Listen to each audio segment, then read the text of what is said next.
So yo, what's up mga cottage? Ay, ay.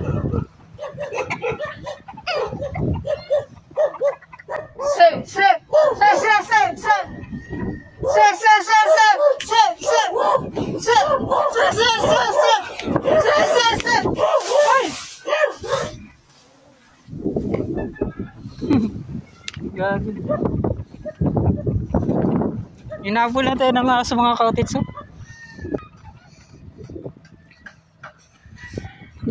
May nagkong pala doon na aso mga cottage. Biscuit. Ha! Takot ko. Nadairo dariya. Napakahirap mga cottage. May aso pala doon, no? Yun.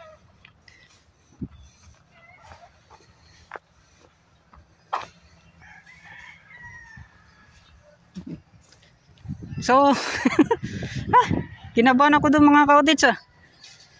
So, di ko kasi alam kung ano yung kuhan dito mga cottage. So, yung alam ko na daan, dito kasi ako dumadaan dati yan. Kinabahan ako doon ah. Yan mga cottage. So, punta tayo doon sa unahan. Gagawin natin dalawa. Napakalaking aso yun mga cottage. So, buti na lang talaga. Hindi po tayo tawag yan. Mag-iambakan ba?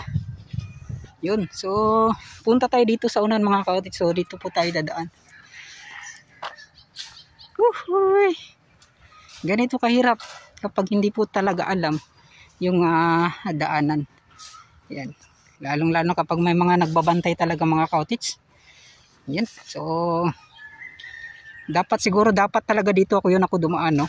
Yan mga cottage. So, para hindi po tayo na kuha ng aso. Yan. So, yun. Dito na lang tayo dadaan sa mga mas klarong-klaro po.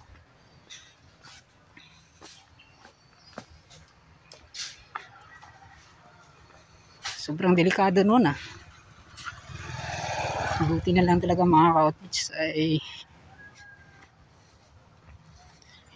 hindi tayo kumbaga iambakan.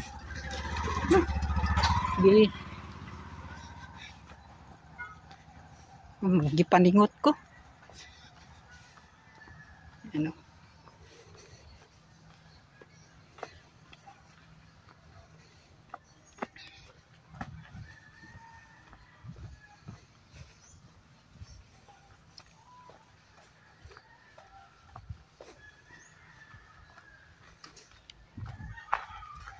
Yan o. Ay.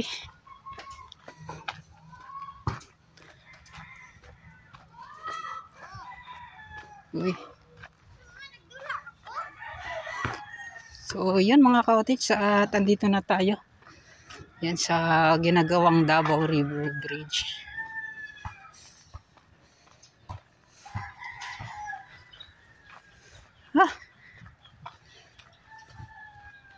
Natawa ako na natakot mga cottage yung feeling ko ngayon.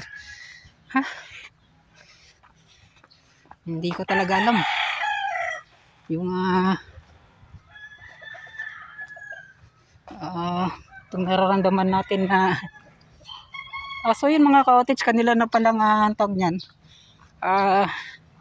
parang nilagyan din ng harang oh. Yan mga cottage, para wala din talagang makakapasok din doon. Yan o. So, ganun po. Halos na pala lahat. Hanggang doon sa unahan, may harang na po. Para wala talagang makalabas-pasok ng mga residente dito. Yan.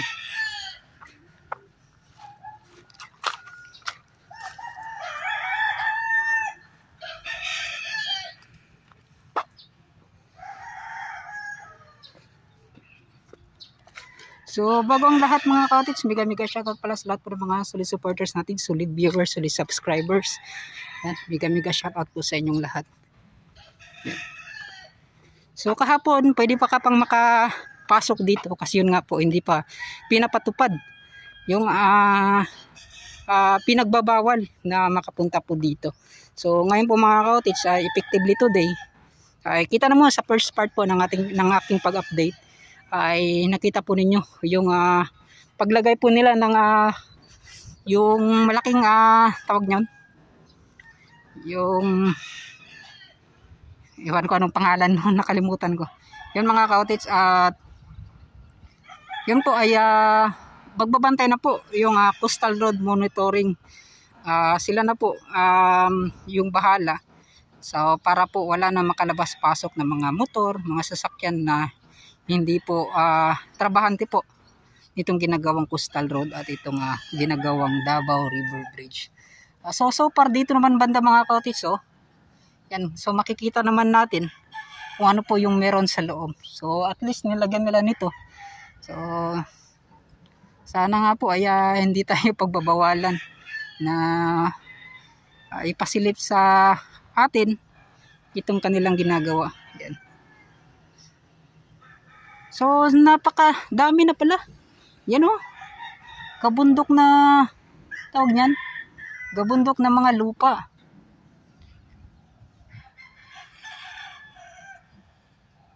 So it means tingin ko talaga mga ka-outage hanggang doon pa po yung pagtambak nila.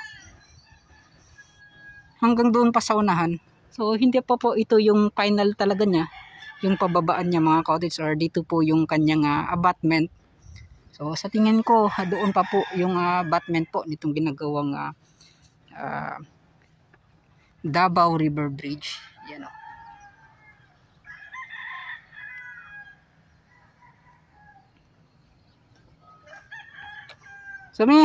So mga ka-outage, grabe gid akong kahadlok ganiha.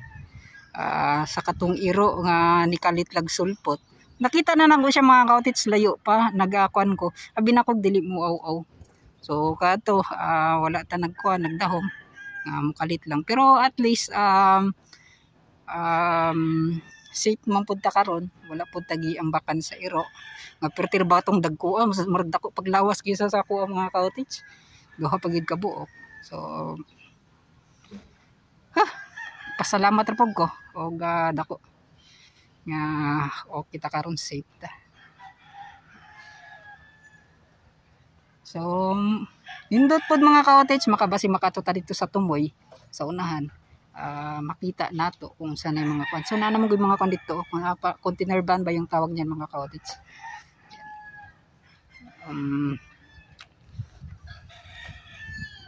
So dito po sa unahan di nato makita og sakto sa taas kung silang ginabuhat dito So dito gani murag na sila mga kubo-kubo nga gibuhat para mas duol po, mas duol kining ilang mga equipments, mga gamit kumpara dito sa ilahang mga rest house nga gibutanganan mga ka-outage. So ibutangan nila yung ato para dira na siguro nila itambay ilahang mga gamit. So kani mga ka-outage, mangita pa ta mga patag update kung unsa man natong makuha. Daghan yung mga iro mga ka-outage, kabalo bay ang mga pero tigid na akong hadloka sa mga iro.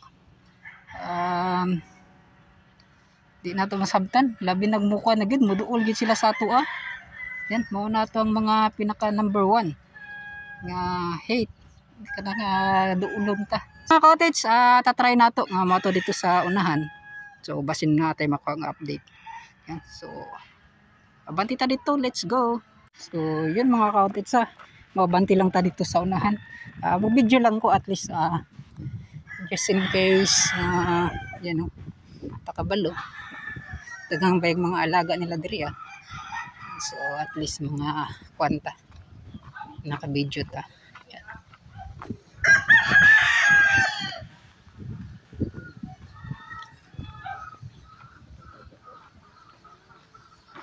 So nadedili ang ilang pang de-drillings mga ka-outage. So kita po ninyo. Yan. Hey boss, ang hapon. Pwede pa ba makaato diri Dili na. Pwede ba nga sulod dili na? Bawal na no? Oo. Nakasunod yapon. Dira na taman ng panday lang pagkural, dira pa taman. So yan. So unsay pag-style ni pagkural sir, padulong pa sa tumoy o dili na? Kuan pa no. Bitaw. So kanay pa ang ilang tumoy. So kay dito bawal naman dahil sa pasudlan. Naday hapit madisgrasya diri gahapon no. So kadto. Sir, salamat kay sir. So yun mga ka-outage, kaya doon sa may rotonda. Nilagyan na po nila ng na magbabantay doon. Kasi yun nga po, may malapit na madisgrasya dito po sa Coastal Road. So yun.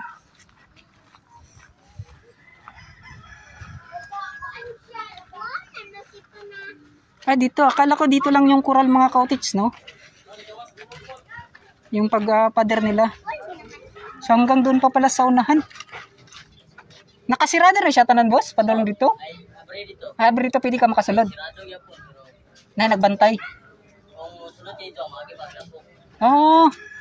So diri na lang gid ang kanya, wala na gid nino, bakawa na gid ni dire. So wala gid na din nagi kakasulod. Gamay. Asa dire? Wala iro dira. Wala iro. Wala. So tatry nato. Boss, salamat na boss. Sirado. Yung mga cottage mahirapan na po. So need na po talaga dito kapag mag-update ka ay drone. So yun mga cottage, ito po yung pahirap po sa ating mga vlogger o nag-update. Itong mga ganito na yan. So ito mga cottage, so hanggang doon sa unahan. So mahirap na po talaga kasi yun nga po kanila pong sinakop lahat po ng area hanggang doon po sa dulo. Yan. Para lang po wala na talagang makapasok. So mas okay pa doon sa unahan na may tawag niyan, may box culvert yung tawag niyan, yung concrete block ay pwede pa tayo makaakyat sa taas. Yan. So sobrang hirap na ng ating pag-update dito sa ginagawang tawag niyan, Davao River Bridge. Yan. So yun nga po mga cottage, no, dito banda talagang mahirap na po yung makapag-update ka dito sa loob. Yan. So ito na lang ipinapakita natin sa inyo kung ano po yung kanilang mga ginagawa. Yan. So ito para mga engineer ata to, mga taga-survey. Yan, mga Chinese mga cottage. So halos po lahat yung mga nandito, mga Chinese na po. Yan. So it means mga cottage na dito banda ay talagang tinatrabaho na nila. So ito yung sinabi ko dati na itong mga harang na to, no, darating po yung araw na wala na pong makakapasok dito at wala na pong mga tao, mga residente na pwede pang dumaan. Yan. Yan, so kinukunan niya mga cottage kung ano po yung mga nagbago po yung kanilang mga ginagawa. Yan.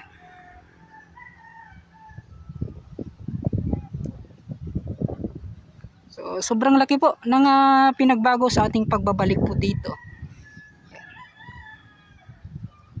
So far so good na po mga cottage, kahit hindi na po tayo makapasok, makita po lang po natin yung kanilang ginagawa dito. So malaking update na po ito. Yan. Kahit pumunta naman po tayo dun sa loob, kung itsura ganito pa rin po mga cottage. So ganun din. So basta kanina sobrang swerte lang natin yung dalawang aso na bigla pong lumapit.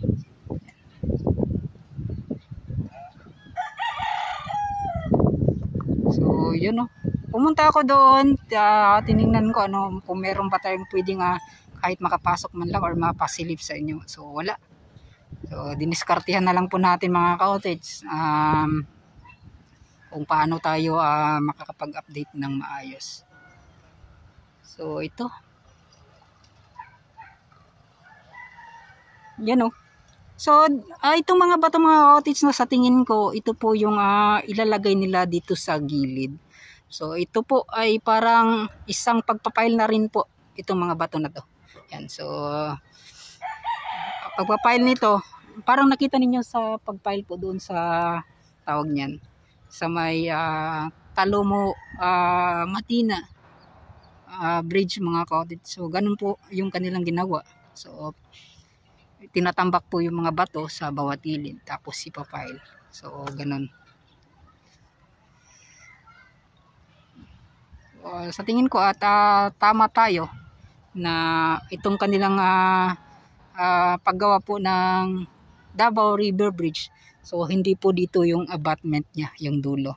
Kasi nga po sa 1,340 meters na haba po ay nasa 5 or 6 lang ata na poste yung kanilang gagawin, and then abutment A, abutment B. So ganun.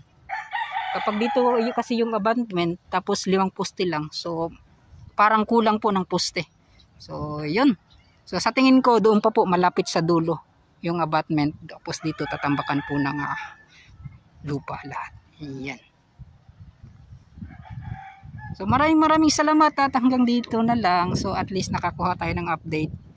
Yan, kunan natin kahit po may pader na nakalagay dito. Yan. So malaking tulong din talaga yung concrete block na to.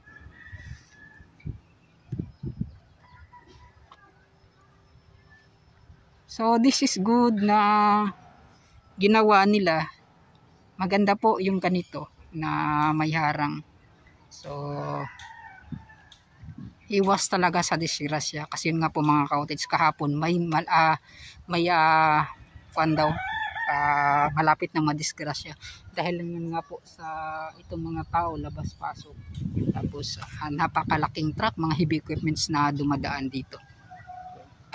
So yun. So hanggang dito na lang. Mega shoutout pala sa inyong lahat. Yan, at maraming salamat pala sa lahat po ng mga nakasubaybay, nakatutok. Yan, at pagpalain po kayo. Lagi po kayo God bless po sa inyong lahat. At yan, ano po ba? Mega shoutout pala kay Ma'am Esperanza de la Cruz from Czech Republic. Yan, mega shoutout sa iyo ma'am at sa kanyang anak na si Sir Topper de la Cruz, kay Sir Vicente de la Cruz. Yan. Kay Sir Leo Sonega, yan. At kay Sir Patrick Earl, kay John Empasis, Sir John Empasis, at kay Ma'am Kumalabray. At sa iba nating mga solid supporters natin sa mga baguhan, mega shoutout din pala sa inyong lahat. Yan, so sana po ay supportahan po ninyo yung aking YouTube channel, paki-subscribe na rin at paki-like and share. So shoutout guys sa akong gipalitan na tubig dire mga kapatid. Shoutout sa yan, shoutout ma'am. May na lang makita mo. Yan, shoutout kay ma'am. Ano na, makita ko siya. Tito Fans TV sa YouTube. Sa YouTube. Nag-YouTube ako ng mga vlogger. Yan. Nag-update naman ko sa Coastal Road, mga gibuhat rin sa project sa Davao. Infrastructure project. Subscribe kayo para makita niyo yung self. Salamat sa iyo. Yan, no. So, basi gusto mo namin ka-shoutout, ma'am? Shout out ako William. Asa ka? Shout out na ako magulang si William. Asa na siya? Yan. Asa na siya gibutang si Ginoo. Yan, shoutout kay ka Boss William. Masa kanay kaparida gyapon ni siya diri ma'am, no? Or dahil na? Parida ni dari lang sa taga diri na. Taga-apply magud ko. Taga-apply. Kaparida gyapon sakop diri. Kaparida gyapon. Shoutout marata ma'am, wala na ilain. Salamat. Kanto lang, among gi-shout out ako magulang wala. Salamat kayo mama. Salamat. Shoutout kay ma'am. Yan. Yan tindahan. Baso ni mo madam. Baso si Lupin. Yan. Salamat og coke po daw na Nature Spring.